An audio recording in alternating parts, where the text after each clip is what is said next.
Bonjour à toutes et à tous, j'espère que vous allez bien. Flash spécial crypto, on fait un petit numéro très rapide. L'idée c'est de faire un focus sur deux annonces. La première très rapidement c'est Sam Bankman, ça y est, il est arrêté, il va être jugé par la justice américaine, on va y passer rapidement. Et en fait la vraie information, la plus grosse information de la semaine, pour moi c'est l'inflation à 7,1 qui est une très bonne nouvelle, on verra les statistiques, ce qui était attendu et autres. C'est une très bonne nouvelle parce que demain il y a la réunion de la Fed, mais la réunion de la Fed, son cheval de bataille c'est l'inflation.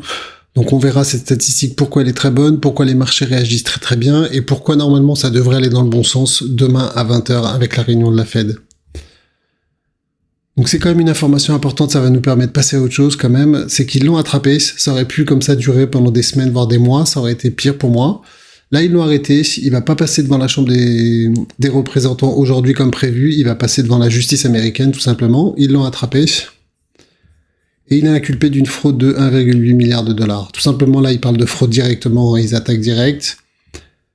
Il a trompé les actionnaires de la plateforme parce que, grosso modo, il mélangeait les fonds de Almeida Research et les fonds de ses clients, tout simplement. Il y avait un micmac, un mélange complètement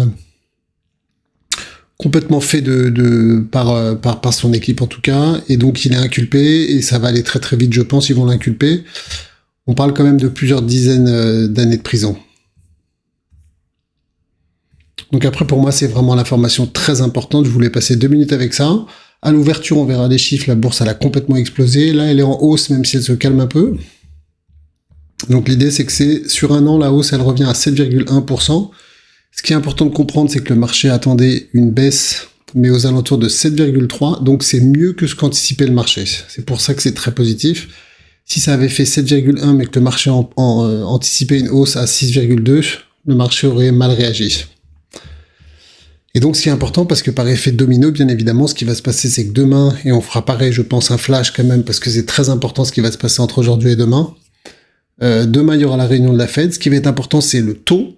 Donc, elle a augmenté 4 fois de suite, 4 réunions mensuelles de suite de 0,75%. Là, ce qu'on dit, c'est qu'ils vont baisser le rythme à 0,5. Donc déjà, en ça sera un premier bon signal. Et comme d'habitude, ce qui va être important, c'est le discours qui va suivre l'annonce du taux, 0,75, 0,5. Ce qui est important, c'est aussi le ton qui va être donné pour les prochains mois, pour début 2023, tout simplement. Et donc, c'est quand même une très bonne nouvelle. Il y a vraiment, les marchés ont explosé, on va aller voir ça. Qu'est-ce qu'on peut dire? C'est que le CAC 40, pour l'instant, il se comporte très bien. On est à la clôture, plus 1,30. Il y a eu une explosion, la pile à l'heure de l'annonce. C'est assez flagrant. Et le Nasdaq, il explose à plus de 32. Il était même plus haut à un moment donné, au moment de l'annonce. Donc ça se comporte très bien. Bien évidemment, avec tout ça, on verra les marchés, ils se comportent super bien. Le Bitcoin, l'Ethereum prennent plus 5 depuis cette annonce, grosso modo. Et on commence à avoir des volumes plutôt sympathiques sur le Bitcoin. On est pratiquement à 18 000 sur le Bitcoin. Et on a enfin franchi les 1300 sur l'Ethereum. Donc ce qui est très important aussi, c'est l'euro-dollar. L'euro-dollar, ça fait pas mal de temps que j'en parle, il est sur un très bon trend. Il se reprend, il passe au-dessus de toutes les moyennes mobiles, ça se redresse dans le bon ordre et autres. Là, regardez l'annonce. L'euro aussi se comporte très bien, et l'euro-dollar, c'est très important pour le Nasdaq et aussi pour le Bitcoin et tous les marchés des crypto-monnaies. Donc ensuite, maintenant, ce qu'on attend, c'est un peu des mouvements par rapport au Bitcoin en quotidien. Ce qu'on note ici, mais c'est surtout en 4 heures qu'on va aller voir des choses intéressantes, c'est que on commence à attaquer enfin la moyenne mobile 50. Pratiquement sur un an, c'est la 3e fois qu'on attaque la moyenne mobile 50, donc c'est très rare. On s'est fait rejeter une fois ici, on a tapé moyenne mobile 50 et 100. Ici, il y a une deuxième tentative, mais vous voyez que depuis le début de l'année, il y a eu que 2 tentatives. C'est la 3e ici. On espère que là, il y a plus de convergence, parce qu'à chaque fois, il y avait beaucoup moins de convergence. Donc en quotidien, c'est surtout pas la fête encore. Ça manque encore de convergence, mais on a la moyenne mobile 200 qui se rapproche presque des 20 000. Ça commence à être vraiment intéressant, mais pas pour tout de suite. Par contre, où on commence à avoir des signaux, c'est en 4 heures. Vous vous en souvenez, il y a quelques semaines. Je pense la semaine dernière. Je vous ai mis cette hypothèse où peut-être qu'on a atteint le point bas ici le 22 novembre avec une espèce d'épaule tête-épaule inversée. Ça a l'air de pas mal se confirmer et je pense que les premières zones à aller chercher tout simplement...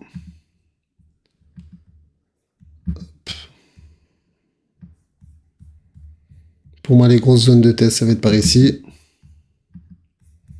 En tous les cas, on voit bien qu'on est sur un trend positif. On a l'impression qu'on fait des espèces de petits bull flags qui se passent pas trop mal. Pour confirmer vraiment un espèce de début de rebond, faut aller taper quasiment les 20 000 $. Sinon, il n'y a rien entre les deux, il n'y a pas de résistance. Les premières résistances, c'est aux 20 000 $, tout simplement. On est presque à 17-18 000. Ça peut aller très vite, là, sur une aspiration. En fonction de ce qui va se dire demain, on suivra ça aussi par rapport à la réunion de la Fed. Mais en tous les cas, en 4 heures, vous voyez bien qu'on est super. Ça veut dire qu'on est au-dessus. Il y a eu la convergence des moyennes mobiles. On est au-dessus des moyennes mobiles et dans le bon ordre. 50, 100 et 200 en 4 heures. Donc très très belle configuration. Et on va continuer à suivre ça demain avec la réunion de la Fed à 20 heures. Je pense qu'on fera pareil, un flash spécial. Donc ce sera tout pour moi. J'espère qu'il vous a plu en tout cas. Si c'est le cas, n'hésitez pas à liker, vous abonner. Ça m'aide énormément. Ciao toutes.